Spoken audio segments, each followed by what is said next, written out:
The USS Archer glided through the depths of the Pacific, shrouded in blackness so impenetrable it felt like the submarine was suspended in a void. Its crew of 120 men and women worked in silent efficiency. Every movement, every decision, a synchronized act honed by years of discipline. Miles below the surface, silence was sacred. It was the realm of shadows, pressure, and the unknown. Lieutenant Commander Riley Monroe, the submarine's sonar operator, leaned over her console in the dim red light of the sonar room. Her headset hummed with the familiar symphony of underwater acoustics. The occasional ping of marine life, the faint echo of distant currents. She'd spent years fine-tuning her ears to detect anomalies in the ocean's orchestra, and tonight, something unusual had caught her attention. It began as a faint, almost imperceptible signal, like a whisper struggling to reach her through miles of seawater.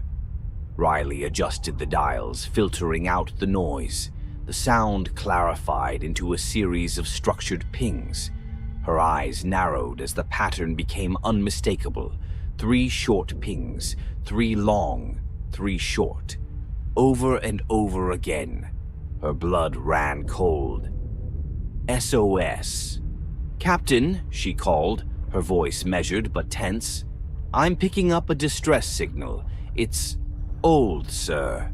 Very old." Commander Marcus Lewis stepped into the room, his frame filling the narrow doorway. A career submariner with a weathered face and piercing eyes, he was not easily rattled. Yet something in Riley's tone gave him pause. "What's the source?" he asked, leaning over her console. "That's the thing," Riley replied. "The signal's coming from an uncharted trench about 6 nautical miles ahead. Depth is..." She hesitated. "Over 20,000 feet, sir." Way below the crushed depth for anything man-made from that era. Lewis frowned, his fingers tracing the edge of the console. "Let's see it." The sonar's visualization came alive on the monitor, a ghostly outline taking shape amid the grainy static. It was unmistakably a submarine, its sleek, outdated design a relic from a bygone era. Barnacles and marine life clung to its hull, but the structure was intact, eerily preserved in the crushing depths. "Jesus Christ," Lewis muttered. "That's a Gato-class submarine. Haven't seen one of those since the war." Riley turned to face him. "Sir, records show the USS Tempest went missing in 1943, somewhere in this region. There were no survivors. Could it be?" "It shouldn't be possible," Lewis replied, his voice firm, though his expression betrayed uncertainty. "Even if the hull somehow withstood the pressure, the crew, no. It's not possible." But there it was, the name Tempest barely visible through layers of growth. The letters glared at them like an accusation.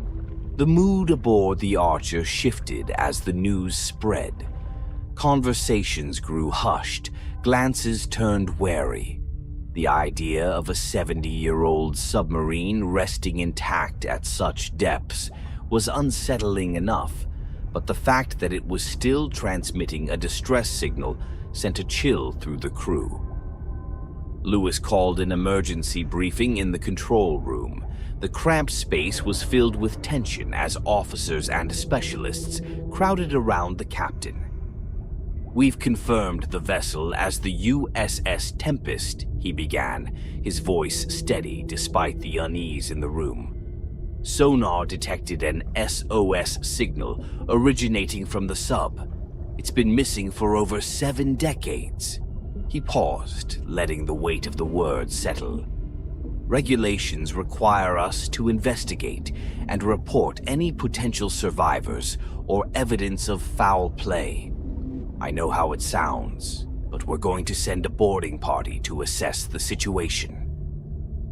A murmur rippled through the room. Lieutenant Carla Haynes, head of the boarding team, raised an eyebrow. "With respect, sir, are we sure this is wise? At that depth, if something's alive down there, it shouldn't be." "Noted, Lieutenant," Lewis replied, his tone sharp. "But this isn't a decision we make lightly. That sub has been broadcasting SOS for decades. If there's even a remote chance we can bring closure to its crew or their families, it's worth the risk." Haynes nodded reluctantly, though her unease was palpable. Preparations for the mission began immediately. The boarding party suited up in reinforced deep-sea exosuits, their helmets gleaming under the harsh fluorescent lights of the equipment bay. Weapons were issued, not for defense against threats, but as a precaution against the crushing environment and unknown factors they might encounter. Riley watched from the sonar room as the boarding party's submersible detached from the Archer. Her heart raced as the smaller vessel descended into the abyss, its lights cutting through the dark. She couldn't shake the feeling that they were disturbing something that should have been left alone. "Team 1, report status," came Lewis's voice over the comms. "Descending past 15,000 feet, Haynes replied. "Visibility's poor. That trench is like a black hole." Minutes felt like hours as the submersible reached the trench floor. The Tempest loomed before them, its silhouette ghostly in the murk. The hull was scarred but intact, save for a gaping rupture along one side. "We found an entry point," Haynes reported. "Moving in." As the boarding team disappeared into the wreck, Riley stared at her monitor. The SOS signal grew louder, almost urgent. Her fingers hovered over the controls, adjusting frequencies, trying to make sense of the noise. For a brief moment, she thought she heard something beneath the static, a low, wet sound like something shifting in the deep. "Captain," she said softly, "something's not right." But before Lewis could respond, the lights on her console flickered. A strange distortion rippled through the sonar display. The Tempest's signal pulsed wildly, as if responding to their presence. Then, just as suddenly, it stopped. The abyss fell silent. The submersible's floodlights pierced the dense blackness of the trench, illuminating the jagged hull of the USS Tempest. The World War II-era submarine rested like a long-forgotten relic on the ocean floor, its metal skin pockmarked with decay and adorned with coral-like growths that pulsed faintly, almost like veins carrying blood. Lieutenant Carla Haynes, leading the boarding team, exhaled deeply as her exosuit's helmet display flickered with readouts. The pressure at these depths was immense, and every step onto the submarine felt like walking on forbidden ground. "Team 1 to Archer," Haynes reported, her voice steady but tense. "We're approaching the breach. Visibility is low. These growths are everywhere." "Copy that," replied Commander Lewis over the comm. "Proceed with caution." Haynes gestured to the others. Chief Petty Officer Gregor, a seasoned diver with a reputation for keeping his cool, and Ensign Porter, the youngest and most inexperienced member of the team. They moved toward the gaping tear in the hull, a jagged wound that had likely doomed the Tempest decades ago. The floodlights caught strange details as they passed. Portholes obscured by thick layers of marine growth, shapes that looked unnervingly like handprints frozen on the interior glass. The water around the sub was unnaturally still, as if even the ocean itself recoiled from the wreck. Gregor let out a low whistle. "This thing shouldn't even be here. At this depth, the pressure should have turned it into scrap." Haynes ignored the comment, focusing on the task ahead. They entered the breach, their boots clanging softly against the corroded metal. Inside, the silence was oppressive, broken only by the hiss of oxygen through their helmets and the occasional creak of the submarine's structure under the immense pressure. Their helmet lights swept across the narrow corridors, revealing walls coated with the same coral-like growths.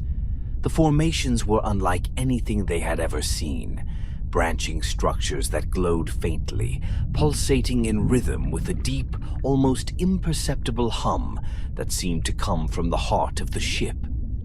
"These growths," Porter began, his voice tinged with unease, "they're moving."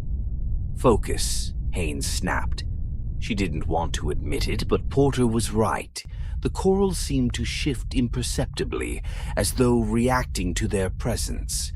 The team pushed forward, their lights cutting through the darkness. The first body appeared in the control room. It sat hunched over a console, skeletal hands frozen mid-motion. A thick crust of the alien coral covered its body, but the face, what remained of it, was the most horrifying. The eyes were wide open, the jaw locked in an expression of unspeakable anguish. "Is that," Porter began, his voice trembling. "Human," Gregor confirmed grimly. He stepped closer, his light illuminating the figure. Or it was. Haynes crouched beside the corpse, inspecting the coral that had grown into its flesh. "It's fused with the body," she muttered, her voice low. Like it's feeding on it." Porter recoiled, his breathing audible through the comms. "Let's get what we need and get the hell out of here." "Not until we've searched the ship," Haynes said firmly, though the knot in her stomach tightened with every step. They moved deeper into the Tempest. The corridors were a maze of decay, each corner revealing more bodies frozen in grotesque poses. Some clutched their throats as though choking.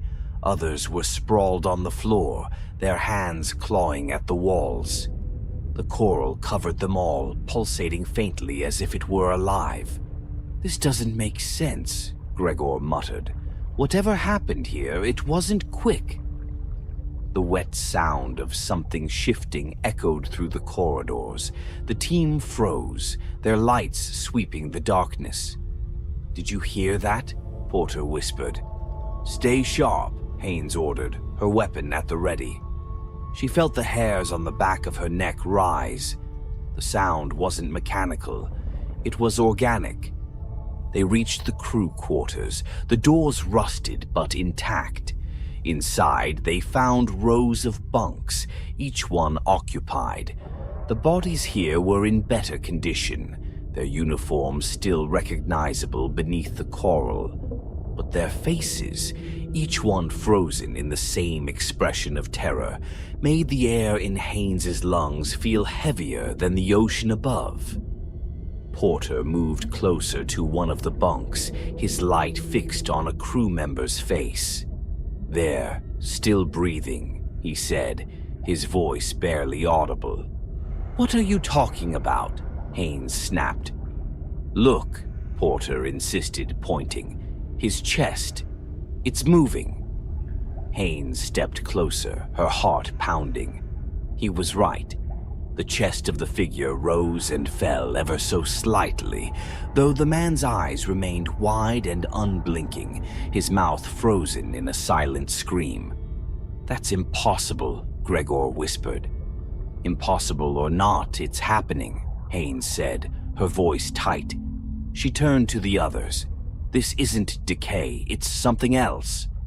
The hum that had been faint in the background grew louder, vibrating through the walls. The lights in their helmets flickered. "We need to keep moving," Haynes said, her voice cutting through the growing tension. "We find the source of that SOS, and we get out of here." The team pressed on, descending toward the engine room. The coral formations grew denser, their pulsations quicker, almost frenetic. The walls seemed to close in, the air oppressive despite their suits. As they entered the engine room, their lights illuminated the source of the hum, a massive, writhing mass of bioluminescent tendrils that had consumed the reactor. The tendrils pulsed with the same rhythm as the SOS signal, as though the organism had taken control of the ship itself. "My God," Haynes whispered. "It's alive." Before they could react, one of the tendrils shot out, piercing Porter's suit. He screamed, thrashing as the coral spread rapidly across his body, consuming him in seconds. His helmet cracked, revealing his face, frozen in the same horrific expression as the Tempest's crew. The tendrils recoiled, dragging Porter's lifeless body into the glowing mass. The alien hive pulsed as though it had fed, growing stronger. "Fall back," Haynes yelled, firing her weapon at the tendrils. The bullets tore through the organic matter, but the hive seemed unfazed. The hum grew louder, reverberating through their suits. As they retreated, Gregor grabbed Haynes's arm. "This isn't just a ship anymore," he said, his voice shaking.